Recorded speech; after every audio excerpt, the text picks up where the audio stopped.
personatge prou conegut en els ambients culturals i literaris de la Barcelona, perquè de fet la Renaixença pràcticament és barcelonina en els moments que mor Saleta, en la Barcelona de l'època.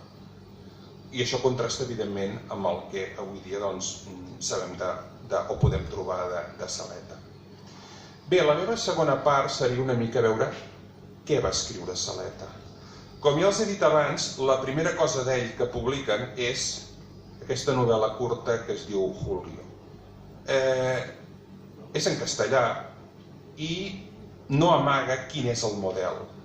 Durant el romanticisme hi havia un escriptor francès molt famós que es deia Lamartine i va fer una obra molt similar a aquesta que es diu Rafael. Doncs bé, què fa Saleta? Julio posa el títol i a sota posa Imitación del Rafael de Lamartine. És una obra típicament romàntica en el sentit que hi trobem de tot, l'exaltació del jo, les atmosferes boiroses, les runes, els cementiris, la passió, l'amor, el desamor. En la història, per exemple, el personatge principal s'enamora d'una noia i, clar, perquè la noia no la coneix a Sant Hilari Sacalm, perquè vegin els llocs que són prou coneguts, però clar, ella ha de tornar a Barcelona a continuar la carrera. Què fa? Promet que es cartejaran i llavors ell no rep resposta de la noia. Al cap d'uns mesos torna al poble, quan ha acabat el curs, i quan arriba al poble sent tocar campanes de mort. I quan pregunten qui ha mort, li diuen és que s'ha mort aquesta noia. Què havia passat? Que el pare de la noia, que era el malvat que sempre ha de fer, interceptava la correspondència, li deia que el seu estimat no li havia enviat cap carta, que l'havia abandonat i a més el volia casar amb un oncle seu, a la noia, amb la qual ella no en volia saber absolutament res. De què mor? Doncs de pena. L'obra és una obra molt romàntica, evidentment, si haguéssim de dir és una gran obra, no, és una obra interessant per saber una mica quin és el Saleta que tindrem després. Saleta sempre va ser un romàntic, però evidentment va anar evolucionant amb el pas dels anys. Què fa Saleta després de publicar això? Com he dit abans, comença a col·laborar amb la premsa i és la manera que ell té de construir-se una imatge com a escriptor. En quina premsa col·labora? Premsa, ja ho he dit abans, una premsa, diguem-ne, catalanista. Revistes, per exemple, la Gramalla. Clar, la Gramalla, per què se'n diu la Gramalla? Doncs perquè és la indumentària, la Gramalla era una indumentària de color porpra, que se'n deia Gramalla, l'anomenaven popularment Gramalla, que portava el conseller Joan Fiveller quan es va enfrontar amb el rei Ferran d'Antequera. Pensin que, clar, aquí aniran sortint una sèrie de personatges que, des del punt de vista dels historiadors romàntics, són personatges odiats per Catalunya. Un és Ferran d'Antequera, el Compromís de Casp, i després ja els presentaré el personatge ja més odiat de tots, el número 1 del rànquing, que algú potser ja es pot estar imaginant qui és. Ell col·labora a la Gramalla. La Gramalla és una revista que només es publiquen 18 números. S'acaba tancant perquè hi ha una pandèmia. És a dir, si algú es pensa que les pandèmies són d'ara, no. Hi ha una pandèmia de febre groga a Barcelona, es moren redactors, els que queden se dispersen tots i la revista es tanca. Eren aquesta gent de la Jove Catalunya que els he dit abans, que són els que munten aquesta revista. Quan es tanca aquesta revista, senzillament munten una altra, que aquesta sí que tindrà moltíssima durada, que és la Renaixença. Felip de Saleta serà del nucli, del pinyol de la revista, el que avui dia en diríem el Consell de Redacció, al costat del Francesc Mateu, de l'Aldebert o del mismíssim Àngel Guimerà. Després publicarà en una altra revista que es diu La Bandera Catalana i publicarà també a La Llar. Sobre La Llar només els dic una cosa.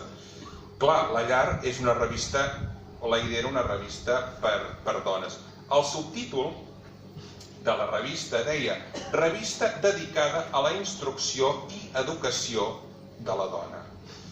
Hi ha un prospecte, que els llegeixo només una mica, un tros del que seria el prospecte perquè vegin com anaven les coses. Clar, avui diríem això no va enlloc.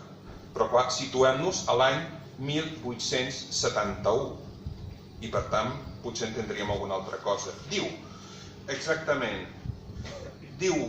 No volem pas, molt lluny està de nosaltres, que la missió de la dona sigui la d'escriure, la de combatre, la de perorar.